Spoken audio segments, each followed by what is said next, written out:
అందరికీ నమస్కారం. నిన్నటి అంటే ఇవాళ ఎర్లీ మార్నింగ్ అరౌండ్ 3 to 4 ఆ టైంలో శ్రీకాంత్ రెడ్డి అనే మాకు వైసీపీ యువ నాయకుడైనటువంటి శ్రీకాంత్ రెడ్డి ఏదైతే కడప నుంచి బద్వేల్ మెయిన్ రోడ్లో ఉన్న ఆయన నివాసాన్ని రెవెన్యూ అధికారులు కానీ ఇరిగేషన్ అధికారులు కానీ వీళ్ళందరూ పోలీసు వాళ్ళ సహాయం తీసుకొని దాన్ని అంతా కూడా కూల్చివేయడం జరిగింది.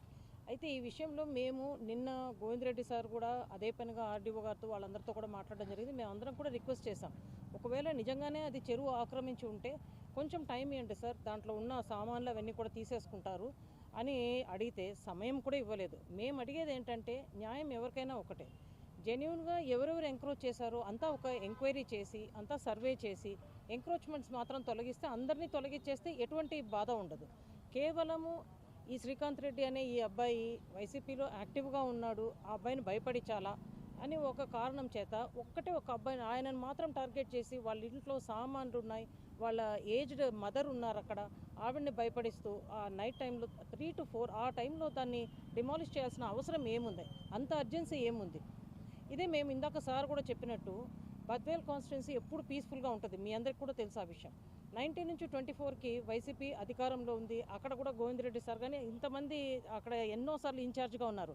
కానీ ఏ రోజన్నా ఎవరిదైనా టీడీపీ వాళ్ళ ఆస్తి నష్టం చేసినట్టు ఎక్కడైనా మీరందరూ చూస్తూ ఉంటారు, ప్రెస్ వాళ్ళు, మీకు తెలిసి ఉంటుంది. ఏ రోజన్నా జరిగిందా? ఈరోజు కూటమి ప్రభుత్వం అధికారంలోకి రాగానే ఒక కౌన్సిలర్ ఒక చిన్న బంకు పెట్టుకుని వాళ్ళ జీవనోపాధి చేస్తుంటే కేవలం ఆ ఒక్క బంకును మాత్రమే తొలగించారు. అది రోడ్లోనూ లేదు, స్కూల్ కాంపౌండ్లోనూ లేదు, ఎవరికి అడ్డం లేదు, మిగతా ఎంక్రోచ్మెంట్స్ ఏమీ తీయలేదు, అది కేవలం దాన్ని మాత్రం డిస్టర్బ్ చేశారు. బీకోడూరు మండలంలో ఒక పంట పొలాలు ఒక 5-6 ఏళ్ళు సాకిన పొలాన్నంతా దున్నేశారు. ఈరోజు శ్రీకాంత్ రెడ్డి ఇల్లు డెమాలిష్ చేశారు. అలాగే ఇప్పుడు సార్ చెప్పినట్టు కేశంపల్లిలో కూడా ఇలాగే కేవలం వైసీపీకి ఎవరు సపోర్ట్ చేస్తున్నారో వాళ్ళని మాత్రం ఇబ్బంది పెట్టాలా, వాళ్ళ పొలాలు కానీ వాళ్ళ ఆస్తులు కానీ వాటి మీద మాత్రమే కేసులు, వాటి మీద మాత్రమే ఎంక్వైరీలు, వాటి మీద మాత్రమే యాక్షన్లు.